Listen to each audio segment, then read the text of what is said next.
Hey guys, Firebolt here, and today I'll be showing you not one, but two different trading halls that you may find useful. There is a world download in the description if you plan to build either of the trading halls that I've designed. 1.16 brought some very interesting changes to specifically mob AI that I was able to utilize in these trading halls. One of these changes include the fact that villagers no longer switch workstations with other villagers randomly. This allows for simplified trading halls like the ones I'll be showing you today. And now for the first trading hall. One advantage to the system is that there's nothing you can accidentally right-click, like any wooden trapdoors, for example, that would cause any issues with the hall. This has been an issue with many other one-wide tileable trading halls. However, this is a very simplified one, so using the iron trapdoors is actually pretty easy to do. So, as well as that, you can access the entire hitbox of the villager and not just the top half or even the top quarter if there's string in the way of part of it. Also, experience is very easy to collect. An advantage to this hall is that there's only one zombie in the entire system, so it doesn't matter how long or how large your hall is, you only need one zombie because all the villagers are converted before they go into the hall. This may be a downside for some people who find golden apples or weakness potions or weakness arrows difficult to come by in order to convert villagers. However, I will be releasing a gold farm on my channel in the near future, so stay on the lookout for that. Mushrooms are actually pretty common to find in the nether, so making weakness potions would actually be pretty simple. You don't have to make a complex farm for it because they're usually pretty common in the nether. If you are sharing the trading hall with others, you'll probably want in-hall zombification and not this hall, since the villagers are converted beforehand, and only the person who converts them will get the great trades. To set up the hall, you need to press the button in the top left here. A villager will come down as long as you have villagers in the villager storage chamber. They do take a little bit of damage, but it's negligible.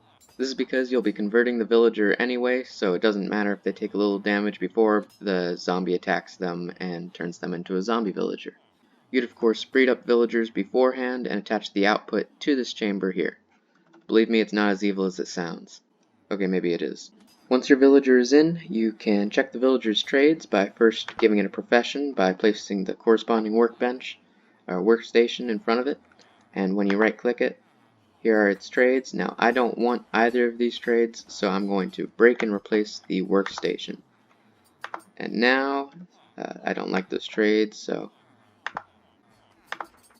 but I do like that trade. I really want to punch one book, and so if I trade one of the options that are given, for example, I have paper on me, so I'll just do one paper trade.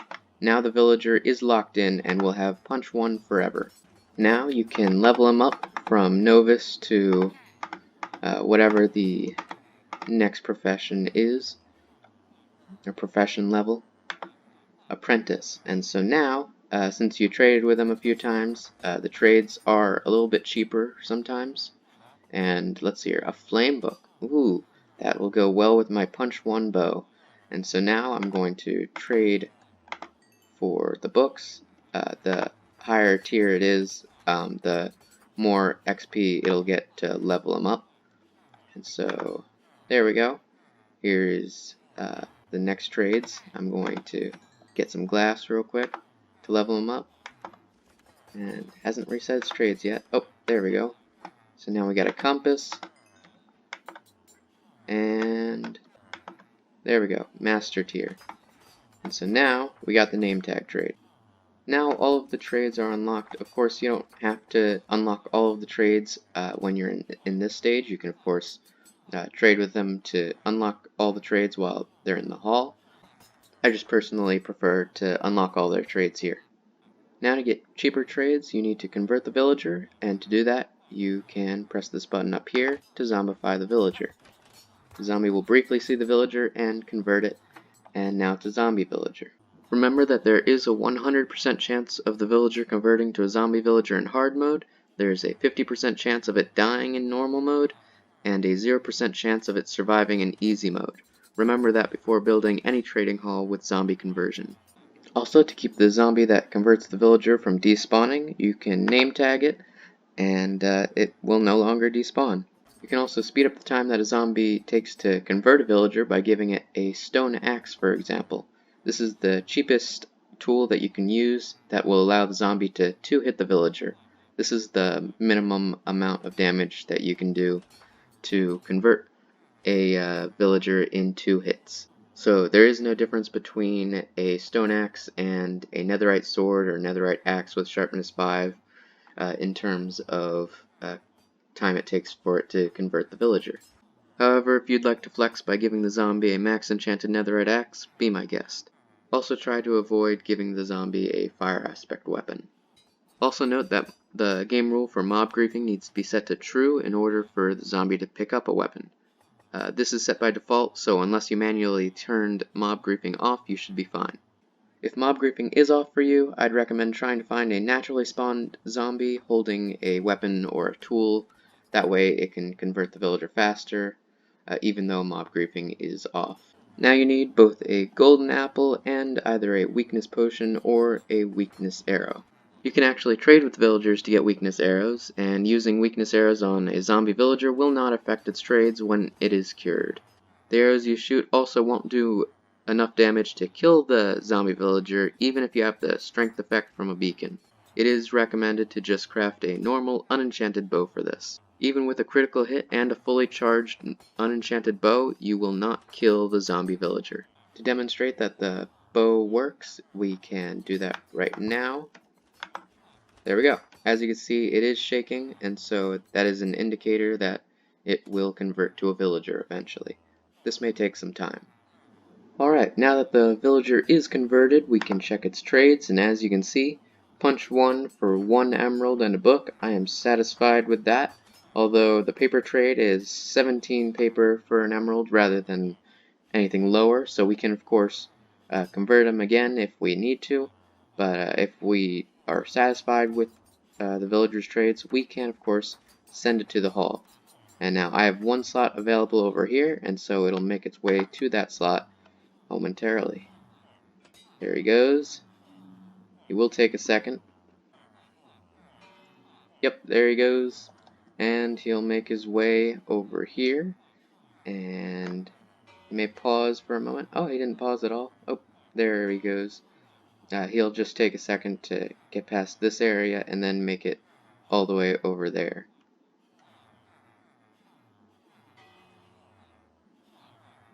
And there he goes. And he'll land in the cell right there. He will take a little bit of damage there, but of course negligible, and when you trade with it, he'll get the regen effect, and so he'll heal. And now you'll just remove the workstation from over here and place it beneath the librarian, or whatever villager that you have.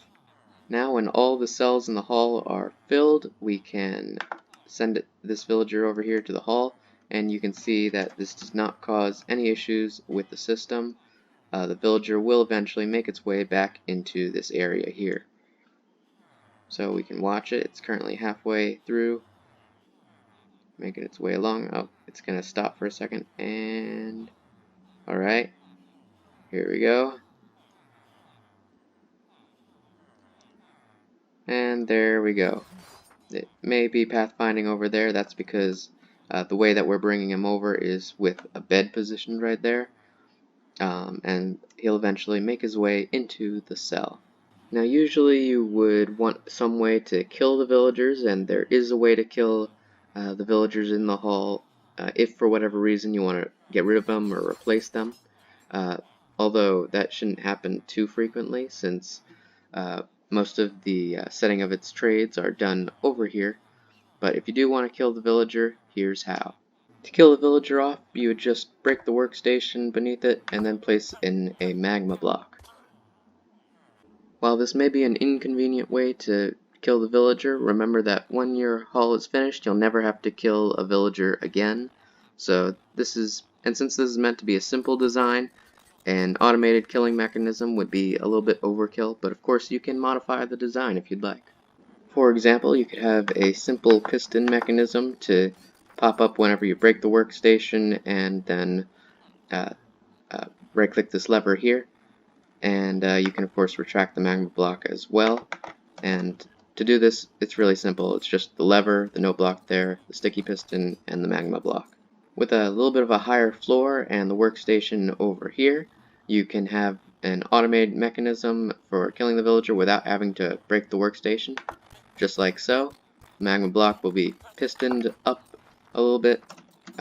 This will add an extra observer, but this is pretty compact and really simple to do. So if you want to have an automated killing mechanism, you can of course use this solution right here. Now the reason you'll want to use a sword or an axe is because both of them will negatively affect the trades of the villagers right next to it. For example, if I use a sword, it will attack that villager as well as that villager, and so this villager's trades will go up along with this one's when you're killing the villager. An axe, on the other hand, would only attack this villager, and while he's up in the air a little bit from jumping a bit, this villager can see it briefly. The eye lines will be able to see each other over the trapdoor, and his prices will go up as well. That is a rare occurrence, though. While the negative gossip that a villager gets when a villager near it is damaged is temporary, and it doesn't affect the villagers on the other side of the hall, you may want a safer way to kill the villagers, so there is the piston and magma block trick that I just showed you. So here are the two different variants of the design that you can use. There are a few things that you should know about these designs. For example, for both of them, of course, this trapdoor here is on that side of the block here. This is for when the villager is starting here and is going over here. So like down here, we can see that the villager, once he comes over here, he'll run this way, and these trapdoors are in this block area. So as you can see, it's the left side of this block. Left side of this block. In these furnaces, you only need one item, and it can be anything, as long as the comparator is reading that signal and is what's powering this trapdoor here.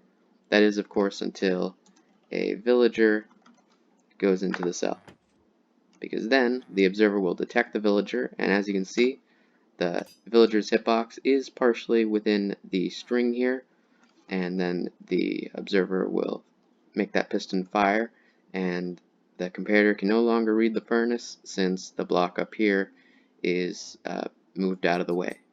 But when we, of course, kill the villager, like so, the comparator can now read the furnace, and the trapdoor is now activated. And whenever the trapdoor is deactivated, villagers up here can no longer go into the cell. They'll just keep moving on. You can use wooden trapdoors for the designs. Iron ones are not right-clickable, so when you right-click it, the trapdoor will not switch between open and closed like normal trapdoors do. The iron trapdoor cannot be changed. And this doesn't need to be glass. You can make it a full block if you'd like so. It doesn't matter what it is. I just did that so you could see the villager as better when you're down here and the villager is running across and about to enter one of the cells. This second hall is a simple design with in-hall zombification. Because of its simplicity, there wasn't an easy way to make these wooden trapdoors iron ones. However, it shouldn't be a problem since at eye level there are no obstructions or trapdoors to worry about. Experience is also easy to collect once again. To set up the hall, you would press the New Villager button, and a villager will make its way into that cell right there. It may take a little bit of time for the villager to realize that a bell has just been rung, but yep, there we go. And it made it into the cell. It does take a little bit of damage, but again, it's negligible since when you convert it, it will become a zombie villager anyway, so it doesn't matter what its health is at. Once your villager is in, you would place the barrel beneath it like so. It'll get a profession depending on whatever the workstation is. This one is a barrel, so it'll become a fisherman. And it has the coal trade and the bucket of cod trade. Now let's say I don't want either of them, so I can change the workstation out again, and there we go, string for an emerald. To lock its trades in, you would just trade with one of the offered trades, like for example, to lock the trades in I could buy a bucket of cod, or I could make the string trade here, which is what I'm going to do. And now, as you can see, the green bar is there, so that means its trades are locked in forever and they won't ever change. To convert the villager to a zombie villager, you would crouch so that the zombie can see you. And let's see here, the zombie is over here, so it'll take a second. Hello, good sir. There we go, it sees me. And so I can bring it along over to the villager right here. A little more, there we go. Now we would right click the trapdoor and move out of the way uncrouched, and the zombie will start attacking the villager.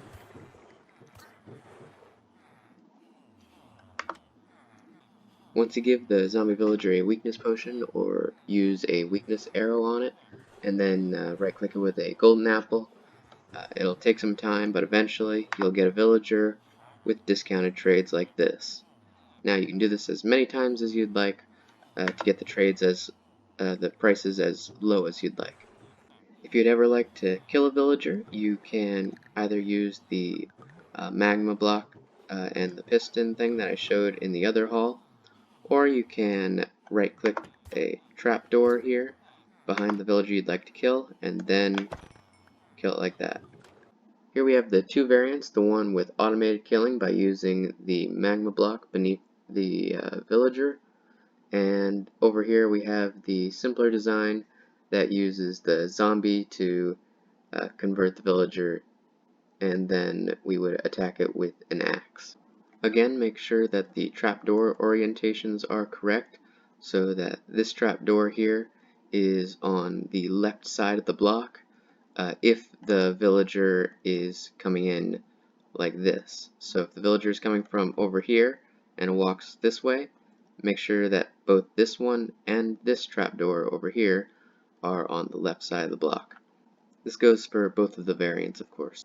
Also, the magma block does not melt the snow layers here because it does not emit a light level of 12 or above. Again, make sure that the furnaces have an item in them so the comparator can read it through this block, read the furnace through the block, and then power this trapdoor here. And also these slabs up here, just like the other design, are here for two reasons. One, it's to keep the villager in when it's walking through. It can't actually get through this gap right here. And also it helps prevent the villager down here, whenever it's converted to a zombie villager, from burning in the daylight if there's not a block there. Just a reminder, these designs were designed for Java Edition 1.16. There's a chance that they will work in Bedrock, although I am not 100% sure. They will not work properly in 1.15 or below. And now I'm going to be talking about how the villagers are moving through the hall without water streams, rails, or flying machines or anything like that. So when a villager arrives over here and is pushed by the water into the string, the observer detects that and rings the spell here with a redstone signal. And the villager, it may be instant, it may take a couple seconds to realize it, but once it does realize that the bell has been rung, it will run this way towards the bed that's over here until it lands in one of the cells. If it does not land in one of the cells, it'll go over here, and when it hits that string right there, the observer will detect it and put a glass block behind the villager so it can't go back. And so then the villager will, since it's a little bit far from this bed, can't quite make it to it, it will go this way and try to make it to this bed. And when it does try to make it to this bed, it'll go over these cells over here, which is where the last remaining cells are that a villager can go into before being put into the system back up here. So when they do arrive into this water stream trying to make it to that bed, they will float upwards into this water stream and they won't be able to go back down, and they'll eventually make it into here. Also make sure that the pillows are by the water stream here. That takes the villager upwards, the pillows of the bed, and I have the same thing over here, just with the foot of the bed over here. So it doesn't matter where the foot of the bed is as long as the pillow is right next to the water stream here. And then over here with this system, we have the pillow of the bed over closer to the hall itself, and that's true for both of the halls.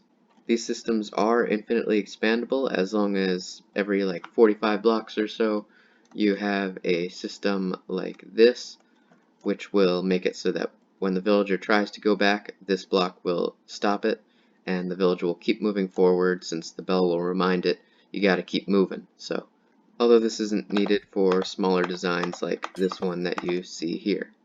The reason why I use a block and a furnace instead of a composter or cauldron above the sticky piston is because those are workstations that are available, and whenever there's an available workstation within a certain radius, I believe it's around 48 blocks-ish of the villager, then if we have a villager here and all those workstations, it'll make a list of every available workstation, including the one in front of it, and although this one right here is the only one it can pathfind to, the list is made anyway of all the workstations within 48 blocks, and that list takes a while to complete, and so the villager will take longer to recognize the workstation in front of it, and that can slow down setting the trades for the villager.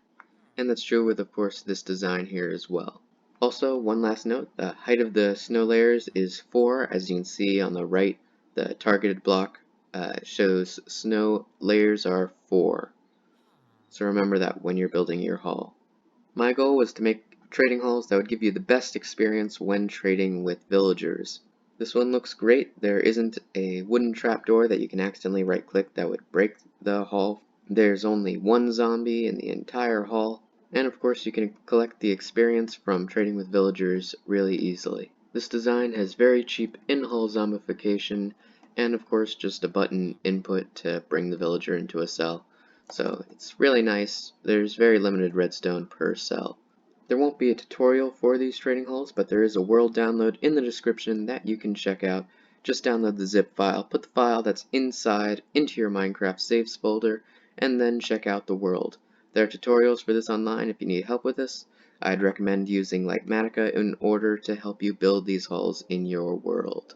I hope you guys enjoyed this video. If you found it helpful, consider sharing it with your friends or checking out some other videos on my channel that you may also find interesting. Just liking the video or leaving a comment about ideas for future videos you want to see on my channel would be appreciated, and don't forget the world download for this design if you're interested in building it. That's all for now. I'll see you guys next time.